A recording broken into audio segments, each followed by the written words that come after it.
बिस्मिल्लाहिर्रहमानिर्रहीम। लाखों दरूद पाक हज़रत मोहम्मद सल्लल्लाहु अलैहि वालैहि वसल्लम और आप सल्लल्लाहु अलैहि वालैहि वसल्लम की आल पर अस्सलामु अलैकुम।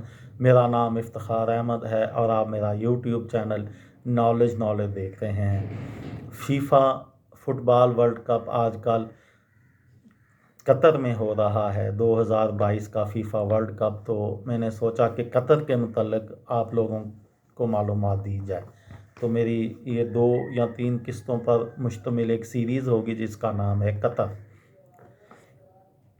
ये बात ज़्यादा पुरानी नहीं है जब कतर का दारुल हुकूमत दोहा, जो इस वक्त फ़ुटबॉल वर्ल्ड कप की मेज़बानी के लिए तैयार है, एक जदीद और अमीर मुल्क के तसव्वुर से बहुत दूर था।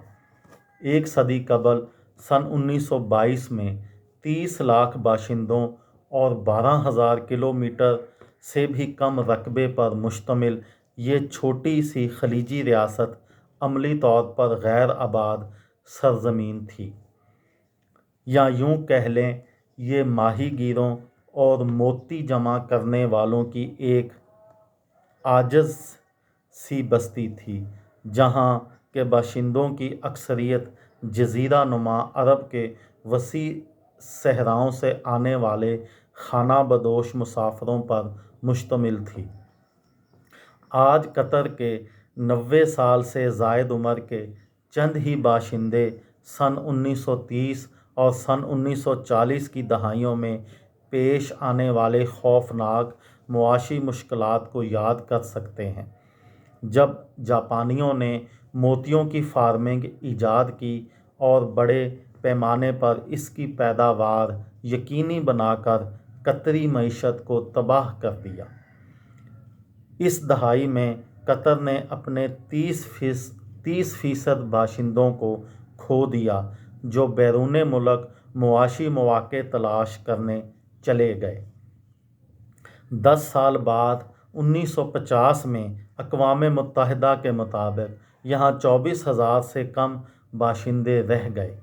ताहम इसके बाद एक मोजज़ा हुआ, और वो मोजज़ा यहाँ दुनिया में तेल के सबसे बड़े ज़खायर में से एक की दरियाफ़्त था।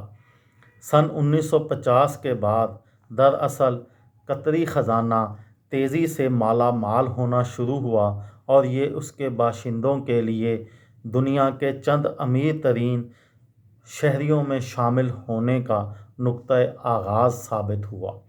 जब कतर ने अपना काला सोना दरियाफ़्त किया तो उसका अभी तक एक कौम के तौर पर वजूद नहीं था, और ये अंग्रेज़ों के हाथों में था, जिन्होंने सन 1916 में इस इलाके का कंट्रोल संभाला था। कई सालों की तलाश के बाद पहले ज़खायर सन 1939 में मुल्क के मगरबी साहिल पर और दोहा से तकरीबन 80 किलोमीटर दूर दख्खान में दरियाफ़्त हुए। ताहम इस तलाश से फ़ायदा उठाने में मज़ीद चंद साल लगे। ये दरियाफ़्त दूसरी आलमी जंग के आगाज़ में हुई, जिसकी वजह से सन 1949 तक तेल की बरामद तात्तुल का शिकार रही, और फौरी तौर पर इससे फ़ायदा ना उठाया जा सका। तेल की बढ़ती हुई सनत की कशिश ने तारकीन वतन और सरमायाकारों को कतर की तरफ मुतवज्जा किया, और यूं इसकी आबादी में इजाफ़ा होने लगा। अगर सन 1950 में यहाँ 25,000 से कम बाशिंदे थे, तो सन 1970 तक ये आबादी बढ़कर 1 लाख से तजावज़ कर गई। 1 साल बाद बरतानवी राज के ख़ात्मे के बाद कतर एक आज़ाद रियासत के तौर पर मुस्तहकम हो गया। ताहम इस दौरान एक नए दौर का आगाज़ भी हुआ, जिसके बायस एक दूसरी दरियाफ़्त सामने आई, जिसने मज़ीद दौलत पैदा की। ये थी मेरी आज की वीडियो। किसी दोस्त को, किसी भाई को, किसी बहन को फ़ायदा हो तो मुझे दुआओं में याद रखिएगा। دل دل پاکستان، جان جان پاکستان۔ السلام علیکم۔